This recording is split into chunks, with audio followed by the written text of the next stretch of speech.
বন্ধুরা, আমাদের এইখানে প্রত্যেক শুক্রবারে বাজার হয় মসজিদের সামনে, মানে যেখানে চুক বলে, চুক বলে, সেখানে আমি আজকে বাজার করতে গেছিলাম। সচরাচর আমি যাই না, দাদা যাই। তো দাদা আজকে গেছে জেদ্দা, এই জন্য আমি বাজার করতেছিলাম। দেখুন কি জিনিসের কী দাম। এই যে একটা লাউ, দেশি লাউ, বালাই কষি আছে। এই লাউটা 8 রিয়াল নিচ্ছে, 8 রিয়াল। তো বাংলাদেশের টাকায় কত হয় কমেন্টে জানাবেন। 8 রিয়াল নিচ্ছে একটা দেশি লাউ।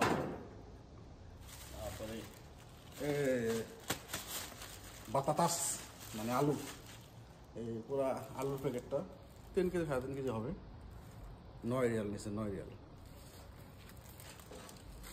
তারপরে এই যে এটা হলো লাউ কুমড়োর, মিষ্টি লাউ কুমড়োর গাছের ডগা, এটা নিচ্ছে 4 রিয়াল। সৌদি আরবে 4 রিয়াল নিচ্ছে এটা। তো বাংলাদেশের টাকায় কত হয় জানাবেন। তারপরে আনছি এই যে 4 আটি মূলা আনছি।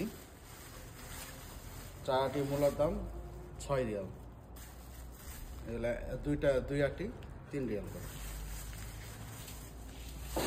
এই যে মরিচ, বললো তো জাল হবে মরিচটা, দেখুন আধা কেজি মরিচের দাম 4 রিয়াল। তারপরে লেবু আনছি, লেবু পড়ে গেছে, লেবু অনেকগুলো লেবু। এই লেবু এরকম কিসে পরে, প্লাস্টিকে পরে ব্যস্ত আছে 2 রিয়াল করে। এই এতগুলো লেবু আনছি 2 রিয়াল করে। আজকে এইটুকু বাজার করলাম, মোটামুটি 3-4 দিন আমাদের চলে যাবে। ভিডিওটি কেমন লাগলো কমেন্টে জানাবেন। ভিডিওটি লাইক করবেন, শেয়ার করবেন, কমেন্ট করবেন এবং আমার চ্যানেলটিকে সাবস্ক্রাইব করে পাশে থাকবেন। ধন্যবাদ।